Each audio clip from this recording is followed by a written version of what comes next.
both of them, like it was a whole vibe, man. So that was one of the ones where I was like, oh, you know what I mean, like crazy. But I didn't cut some people, bro. I cut like Young Jacquees. This was all right. So this was one of the ones that I was like, I made it. All right, I was like, yo, I'm here. Like, yo, and it wasn't the Redman one though. The like, Redman one was like that was the first. No, joint, that one was still like memorable.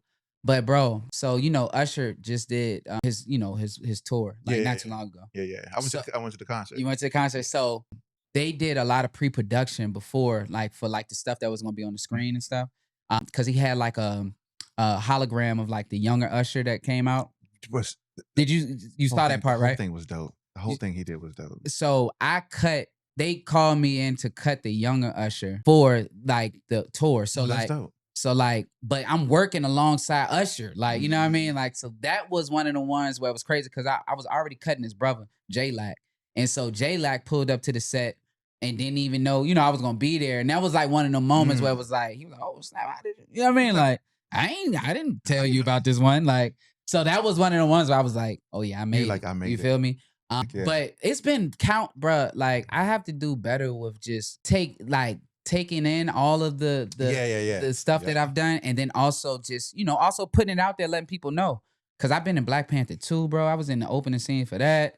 Just different things, bro. See, now I'm gonna have to go back and watch Black Panther 2. No, I'm in the opening scene, bro. I just put it up on my gram, like, cause one of my friends, she was like, bruh. I was telling her about it, and she was like, what? Look, bruh, really? Yeah. Yeah, that was Black Panther was I ain't gonna say him. Black Panther 2, bro, working with alongside Ryan Coogler and everything like that. I have a crazy story for that one too, but the grant. What happened? Man, it was just like at a point in time where everybody know Black Panther and know about the franchise, but I didn't necessarily know all the people behind it, right? So while I'm on the set, now go ahead, bro. While I'm on the set, like I'm watching. At the time, I didn't know it was Ryan. I'm watching Ryan move, right, and I'm like, man, this guy's working like hard. Like he bouncing from here to there. Everybody asking him questions, and the way he was moving based off of the times that I spent on like the independent sets, I only knew of the assistant, the ADs, the assistant directors moving like that. The directors normally stay in their little box. And then the AD is moving around. So I'm thinking, homie, is the AD the way he moving? So literally, bro, we have a break and I go up to him. I'm like, bro, I really admire your work ethic. I was like, are you like the AD or something? Bro, as soon as he was about to answer, they was like, Ryan, can you come over here? And I go back and get in line and stuff. I'm talking to one of the girls. I'm like, yo, I was like, man, I was just talking to homie. Like, you see how he moving, bro? I was like, I just told him, like, I asked if he was the AD. She was like, oh, Ryan, that's the director. She was like, you're crazy. Like, she was like, you're crazy. I was like, oh.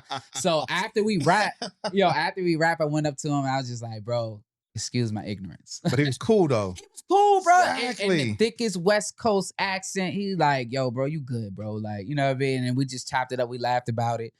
Told him, like, look, why you out here? If you need a cut, let me know. You know what I mean? Just see, that's what I'm saying. You know what I mean? He didn't get a cut, but just it's coming though. Yeah. So he's gonna come out and be like, yo, I'm out here. I need a cut. Facts. But be like brand new. You know how that be. Exactly. But it was an amazing experience, bro. Just seeing Angela Bassett. It was like she was floating out there, bro. And just all the actors and actresses, man, that was doing their things. But I done some stuff, bro, and I really be needing to, just always keep in mind like what's been done, so that I could, because we get so caught up in the future and the things that we want to achieve that we be forgetting what we already did, and knowing that if this already happened, it's only a matter of time. Yep, that's right. Oh, that's dope, bro. Yes, sir. That's dope. Yeah, I would have freaked out if it was Redman. I mean, I've seen Redman. Redman was a cool dude, bro. Yeah, Redman was cool, bro. Cool, bro. So when I was in St. Louis, I used to work security. At it was then called the Kill Center. Now it's called something else. But one of the concerts that I worked was the concert with Method Man, Redman, Jay-Z, DMX. Oh, that joint? That one. In the night. Yeah, bro, that concert was so... Because they got a DVD. I mean... Crazy, bro. They got a video. I mean, not a video, but like a documentary for that joint. Yeah. That concert was so crazy. DMX probably had the highlight of the whole thing. But for me, the highlight was when, because I'm security, I was talking to these dudes, and they were like, yo, man, because we couldn't let anybody out. Once you get in, you can't go back out. Yeah. Y'all black, y'all probably gonna be out there. They were like, we can't let nobody out. That was one of the biggest things. And so they were like, yo, man, we need to go out. Can you get us out the building? They said meth is on the way, but we need to go out, you know, do a little something before meth get here. I'm like, nah, bro, I can't even let y'all out of here because, and as I'm talking to them, they're talking, I can see their mouth, and they got gold teeth with Wu-Tang on the grid. I was like, cause I'm a huge Wu-Tang. They not up here right now, but I'm a huge Wu-Tang fan, right? And I'm like, yo, hold up, when meth? I'm like, when meth coming though? Yeah, I'll figure out how to let y'all. You can get it. You know, so I recently went to their last concert. Oh wow! And Redman came out.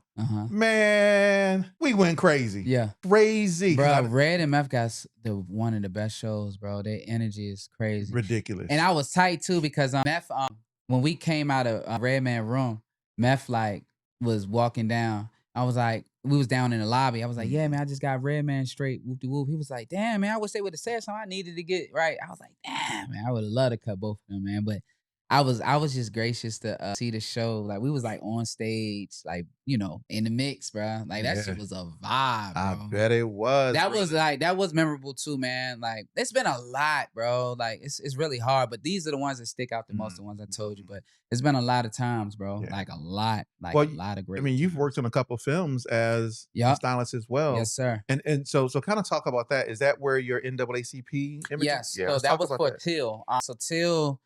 We basically like, cause I work like I work like 4 days on it, right? So the way it works is when you get nominated, like the whole department is a part of that. You feel me? So I was a part of it. You know what I mean? Like, so I did like 4 days on there. That was dope. And then I did Possum Trout. I don't know if y'all seen that, but that was about the couple who adopted. Yes. All the yes. I haven't seen it, but you know about it. Yeah, I do know about it. So I was on a lot of days on that, and that was really dope. When we did the I want to say like the release of, like, you know, where they have all the people that worked on it come. That was dope. That was really a dope. Like that was really smooth. And then it's been some other ones too, man. But those are like the biggest ones, like for real. But it's been a lot of other things, man. I done worked on a lot of big like commercial stuff for like Jordan brand, Eastside Golf. For Gran Turismo, did something for them when that movie dropped. There's been a lot of different little things, bro. So I'm interested in knowing how are you balancing both of these, right? Because you have a creative side to you as an artist, and then you have the creative side as a barber and a stylist, and it seems like one probably gives you more access than maybe another. I don't know. Kind of talk about that duality of trying to maintain and do both. And how do you feel about, you know, where you are as a stylist and where you are as an artist? Yeah, man. So for a long time, bro, I used to feel like I had to pick one. You know what I mean? Like I was at like a crossroad where I was like, yo, I either gotta do this barbering thing all the way through and stop doing rap or really go hard as an artist. And then I had like this epiphany where I was like, I just got to do both, figure out how I could do both and make them work for themselves. So I was telling one of my homies today, like I figured out like a lot of my clients that I cut are in the music space, in the film space. So cutting them and creating these bonds and building these rapports always helps me on the other end with the artistry. And you know, with music, even the biggest artists do a lot of other things outside of it to continue to push their brand and stuff.